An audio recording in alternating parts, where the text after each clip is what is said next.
नमस्कार शेतकरी कांदा उत्पादक शेतकरी बांधवांसाठी आताच्या क्षणाची सर्वात महत्त्वाची आणि मोठी बातमी कांदा भावासंदर्भातील शेतकरी कांद्याच्या भावासंदर्भातील केंद्रीय कृषी मंत्री शिवराजसिंह चौहान यांनी कांदा प्रश्नावर एक महत्त्वाचा या ठिकाणी निर्णय घेतला आहे। का निर्णय घेतला काय नाही सविस्तर संपूर्ण लाईव्ह अपडेट बातमी आपण एवढ्याच्या माध्यमातून जाणून घेण्याचा प्रयत्न करणार आहोत। तर महाराष्ट्रातील तमाम कांदा उत्पादक शेतकरी बांधवांना एकच विनंती, व्हिडिओ शेवटपर्यंत बघा। अतिशय महत्त्वाचा व्हिडिओ जर आवडला तर नक्कीच लाईक करा, सांगा आपल्या चॅनलवर नवीन असाल तर माझा शेतकरी युट्यूब चॅनलला सबस्क्राइब करा करू शकता।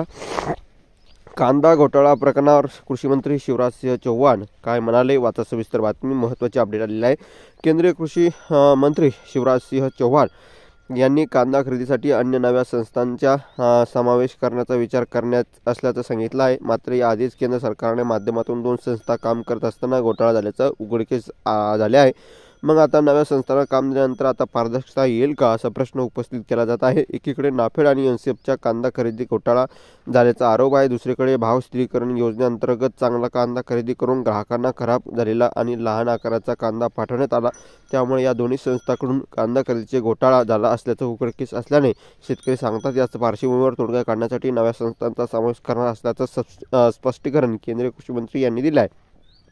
आज केंद्रीय कृषी मंत्री नाशिकच्या कृषी विज्ञान केंद्रात किसान संवाद या कार्यक्रमास उपस्थित होते, त्यावेळी हे बोलत होते। एकीकडे नाफेडची कांदा खरेदी वादात सापडल्यानंतर सरकारला शेतकऱ्यांकडून सातत्याने जाब विचारला जात आहे।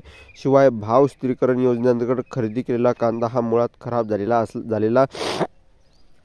कांदा असल्याने वारंवार निदर्शनास आले आहे, त्यामुळे पुन्हा एकदा कांदा खरेदीचा घोटाळा झाल्याचं अधोरेखित झाले आहे। याबाबत बोलताना मंत्री चौहान म्हणाले की याबाबत केंद्र सरकार कठोर पावले उचलण्याची तयारीत आहे। आता नाफेडप्रमाणे इतर नव्या संस्थांचा समावेश करण्याचा मानस त्यांनी बोलून दाखवला आहे।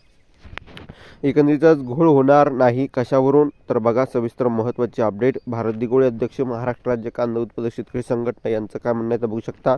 केंद्र सरकारने कांदा बाजारभाव हस्तक्षेप करू नये, शेतकऱ्यांना योग्य दर मिळवून दिला तर चांगले होईल। केंद्र सरकारने बाजारभाव हस्तक्षेप करू नये, शेतकऱ्यांना योग्य दर मिळवून दिला तर चांगले होईल। नाफेडनंतर 3 वर्षापूर्वी एनसीएफ ही संस्था आली, मात्र बदल जाणवला नाही। एकंदरीतच या ठिकाणी बघितलं शेतकरी अत्यंत महत्त्वाची आताच्या क्षणाची ही आलेली अपडेट आहे। कांदा भावासंदर्भातील कांद्याच्या भावासंदर्भातील ही महत्त्वाची अपडेट असल्या कारणाने तुमच्यापर्यंत पोहोचतो। व्हिडिओ जास्तीत जास्त शेअर करा, कांदा उत्पादक शेतकऱ्यांपर्यंत पोहोच